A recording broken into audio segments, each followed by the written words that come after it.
this administration is actually going to be very serious to the extent possible in trimming government spending, which has been a huge prop to growth the last several years. So that does increase, if not recession, certainly a period of subpar growth. But that clearly would be a good trade-off for what would be a much more sustainable fiscal trajectory.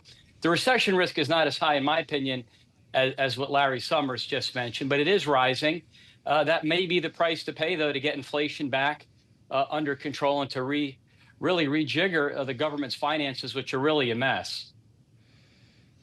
That would, though, portend, Joe, and welcome back, a more optimistic view for the long term, wouldn't it? I know you're a chief economist and not a chief investment strategist, but what do you make of this visceral reaction on Wall Street, which is, of course, trying to price out where we're going to be 6 to 9 months from now? Right now, Joe, thank you for having me again. Right now, this is a correction. And the market, S&P, had been up 20% plus the last couple of years. The very narrow growth concentrated in a very select number of stocks. P ratio is very high. The equity risk premium very low. We had good growth last year. Unemployment was very low, but we ran a budget deficit to GDP almost at 7%. That's not sustainable. I am optimistic, very optimistic on the outlook because I see trend productivity, which started to recover rapidly under President Trump. It continued over the last few years. You've got this huge AI boon. We need to get capital expensing back full thrust to keep CapEx strong. So I'm very upbeat on the outlook. I think we're living remarkable times, but it's going to take some time. As the Treasury Secretary, I believe, said last week, we're going to be in a detox phase, and this is what we're living in right now. Well, so if it is all about the outlook and what's going to happen longer term, Joe, usually markets, being discount mechanisms that are forward looking, would reflect what's going to happen in the future. It's not just about right now. Typically, they can look ahead to what's coming down the road, and that doesn't seem to be happening at this moment. Are the markets wrong, or is this side? No, please. No, I think the markets are wrong. I mean, if you look at credit spreads, they've held in very tight. If there was real recession risk, we'd see much more stress there. The bond market tends to sniff that out much sooner. It tends to be much more accurate than the equity market. As I said, we had a huge rally in the equity market, and this is correction phase. Once the market gets clarity, and there will be clarity at some point, there will be a tax bill passed this year. The sooner, the better. That will provide clarity.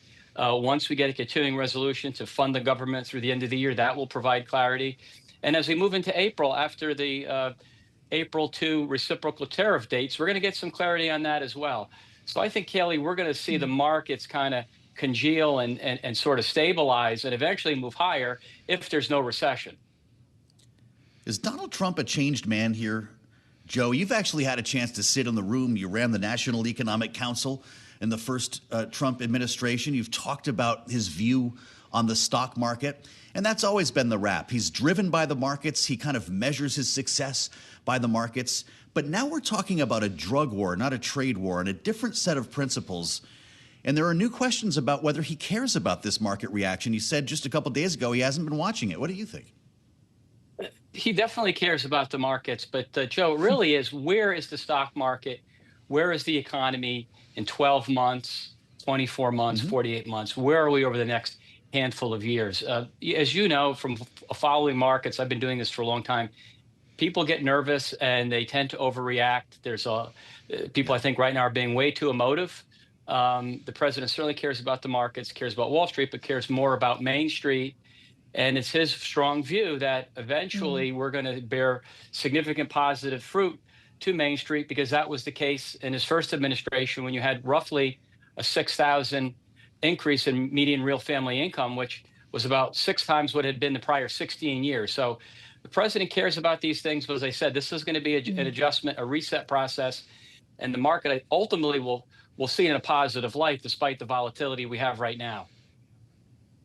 Well, and it doesn't seem that the market is only paying attention exclusively to what the president says, Joe. You can also look at what we're getting out of corporations, warnings from retailers today, from airlines about waning demand or the impact of tariffs. The business community does seem to be signaling that there is going to be an impact, certainly on their bottom lines, but as they see shifts in consumer behavior. Some of these very same business leaders could be in the room when the president addresses the business roundtable this afternoon. What do those leaders need to hear from him in order to restore for business confidence and consumer confidence?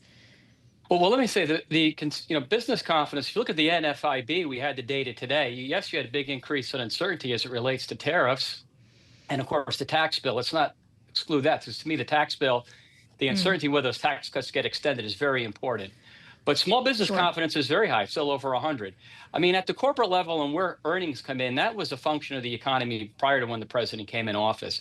Clearly, CEOs are worried about the outlook, but these tariffs really have not been fully put into effect yet. We don't know exactly what the impact is. And to the extent there will ultimately be higher tariffs, I do think there'll be some level of higher tariff than what we had. If it comes at the expense of a continuation of low marginal rates, a reduction in corporate tax rates, lower tax on tips, overtime, and Social Security, that is, to me, is a very good trade-off. Those supply side initiatives, I'd argue, would offset any weakness that people are worried about on the demand side, which I think too often maybe corporate America focuses too much on short-term demand and not long-term sustainable supply innovations that keep productivity and living standards ultimately higher. Question from a listener on the terminal here, Joe. What's the end game with the tariffs? Is it to strike a deal on a so-called Mar-a-Lago Accord? I guess to maybe expand on that a little bit, is there a grand scheme here that maybe the market doesn't know about? Or is Donald Trump riffing every day, throwing stuff at the wall to see what sticks? No, they're definitely no. If you look at how many executive orders there have been, it's been unprecedented because the administration clearly had a very strategic view of what they wanted to accomplish when they came in. I believe they know what they want to do on tariffs, but they're not going to say it publicly because that is negotiation, and you wouldn't tell people exactly what they're doing. And I have to think that ultimately there will be some sort of deal. The president's very transactional. He's got very good business sense, very good business skills, and there will be some resolution. But what it looks like, Joe, I don't know. But ultimately, the benefit is going to be geared toward the U.S. performing well, and that's how President Trump ultimately will be measured. Where are we 4 years from now? Where's the equity market? Where's the unemployment rate? Is the inflation rate back down well below 2% as it was in his first term, or is it up near 3%? All those factors will come into play, and I think too often we want results too quickly. We're too impatient. And, it's only March. I don't know if we haven't even finished the first 100 days yet. And that here we're talking about losing U.S. exceptionalism. I think that's that's too much doomsday. Well, Joe, we could add to that list potentially in terms of where the unemployment rate is or what have you, also where borrowing costs are, what the average 30-year mortgage rate is. What does all of this conversation do to your expectations around where monetary policy will change? Right now, I see the Fed on hold. I do think rates ultimately will move lower, getting rates ultimately probably down to 3%, maybe a bit less. That assumes an economy that's growing at roughly 3%. That, Kelly, would take the 10-year note on a sustainable basis to around 3.75, maybe 4%, so lower. We'll have a steeper curve at lower yields. That would also be consistent with an inflation rate around 2%. I mean, the world that I envision is one that is very similar to what we had prior to the pandemic. GDP growth around 3%, low and stable inflation, very low and stable unemployment, and a very strong equity market.